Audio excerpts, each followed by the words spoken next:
श्री शिवाय नमस्तोभ्यम हर हर महादेव। दोस्तों, आप सब जानते हैं कि आषाढ़ का पावन पवित्र महीना चल रहा है और सर्वश्रेष्ठ तिथियों की शुरुआत हो चुकी है। सोमवार, मंगलवार, बुधवार जब भी आपको समय मिले इन तिथियों में आप ज़रूर से ये अपने घर पर कार्य करना चाहिए। हारी बीमारी, दुख तकलीफ, रोग, कर्ज का संकट, पीड़ा का निदान होगा। परिवार में खुशियाँ बनी रहेंगी। किस स्वरूप में कार्य करें, ध्यान से सुने और अंत तक बने रहें। यह महीना श्री नारायण, माता दुर्गा और विशेष तौर पर मेरे भोले बाबा को समर्पित है। हर एक दिन अपने नवग्रहों की दशा सुदृढ़ करने के लिए आषाढ़ महीने में पावन पवित्र रूप से अपने घर के इन कार्यों को किया जाता है तो भाग्य तो प्रबल होता ही है, साथ में सौभाग्य भी वृद्धि की ओर चला जाता है। आप जानते होंगे हर एक स्वरूप में अगर आप नियमित रूप से इन कार्यों को नियम में बांध देते हैं तो कैसी भी दुख तकलीफ हो उसका निदान होता ही है। सबसे पहले दोस्तों, जो मूल मंत्र है, महामंत्र है, जिसे हर स्वरूप में हर स्थिति में आप जान सकते हैं, जाप कर सकते हैं, अपने घर के दरवाजे पर लिख लेते हैं तो आपके घर के वास्तु दोष मिटते हैं और जिस चीज़ को आप देखते हैं वही आवरण आपके आसपास होता है और उसी तरह की आप कल्पना भी करते हैं। तो आषाढ़ महीने में जब भी आपको सुबह उठे तो श्री शिवाय नमस्तोभ्यम या फिर हर हर महादेव, हर हर शंभु, नमामि शंभु या केदारेश्वर महादेव की जय जरूर से कहें। आप सभी जानते होंगे कि अभी केदारनाथ के पट खुले हुए हैं और सभी यात्री वहां जाकर दर्शन कर रहे हैं और यह स्वरूप अद्भुत है। आप सुबह उठें, बाबा का स्मरण करें, भले ही कुबेर भंडारी का ध्यान करें, किसी न किसी स्वरूप में आपको स्मरण ध्यान करना है। तो दिन की शुरुआत ओम नमो भगवते वासुदेवाय या फिर श्री शिवाय नमस्तोभ्यम महामंत्र का जाप करते हुए आपको करना है। मन में अच्छी अच्छी भावनाएं लानी चाहिए। गलत जो भी निगेटिविटी है हमारे आसपास है, मृत्यु हो रही है किसी की, असामान्य रूप से लोगों की मैंने देखा है कई स्वरूप में जो है इस समय हवाई दुर्घटना भी हो रही हैं, अकाल मृत्यु भी हो रही है, प्रकोप सा छाया हुआ है सभी जगह। ऐसी स्थिति में भगवान का सुमिरन ही हमारे भाग्य की रेखा और परिवार की रक्षा के लिए सदा सर्वदा रहेगा। जो ज़्यादा से ज़्यादा भगवान का ध्यान स्मरण करना हमारे हाथ में है वह करें।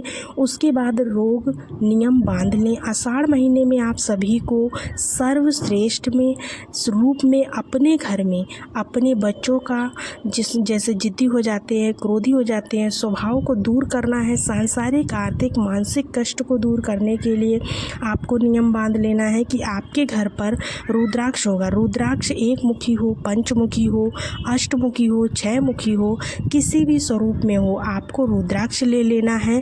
रुद्राक्ष को आप सभी को रोज नियम बनाना है कि अपने घर की रसोई में या अपने घर के मंदिर में एक तावे का, स्टील का, कांसे का, जो भी आपके पास लोटा हो, अपने घर के मटके से आपको पानी भरना है, उसमें एक रुद्राक्ष डाल देना है। रुद्राक्ष को आपको 2-3 मिनट के बाद निकाल लेना है, आधा घंटा 1 घंटे के बाद निकाल लेना है या फिर उस जो लोटे में आप चाहें तो मात्र एक बेलपत्र भी डाल लीजिए, नहीं तो यह जल पर्याप्त है।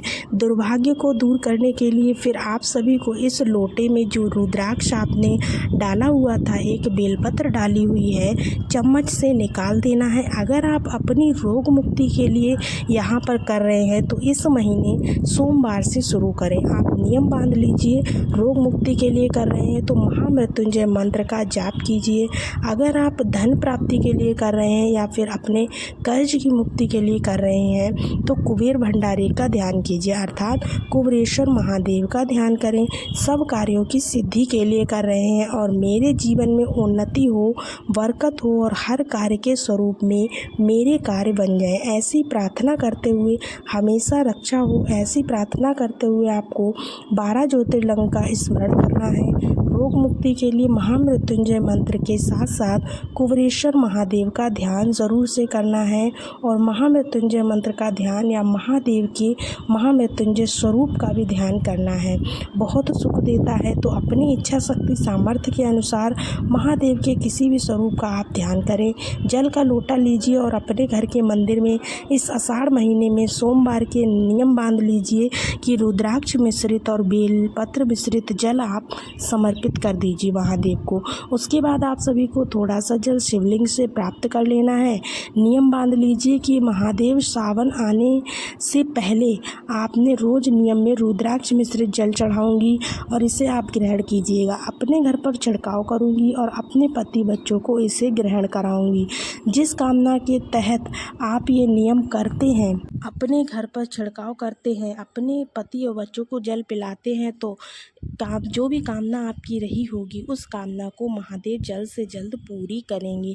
बच्चे चिड़चिड़े स्वभाव के हैं, पति आपका कहना नहीं मानते हैं, आपके रोग चल रहे हैं कोई, उसके निदान में मेरी सहायता करें, ऐसी प्रार्थना करते हुए घर पर छिड़काव कर दें। इसे भोजन में ग्रहण करें। कैसा भी दुर्भाग्य चल रहा हो सौभाग्य में बदलेगा ही। तो ये कार्य आपने 2 कार्य जो मैंने आपको बताया करने हैं। तीसरा कार्य आपको आषाढ़ महीने में सोमवार से शुरू करें या मंगलवार से शुरू करें, आपको करनी है बेलपत्र वृक्ष की पूजा। इस महीने पितरों के तर्पण के लिए, उनके पितरों को शिवलोक में स्थान प्राप्ति के लिए आपको ये पूजा करनी है। आपको बेलपत्र वृक्ष के नीचे कच्चा दूध जरूर से चढ़ाना है। जो भी भक्तजन कच्चा दूध बेलपत्र पर चढ़ाते हैं ना, इस आषाढ़ महीने में सिंचन करते हैं, वहाँ पर दीपक लगा देते हैं।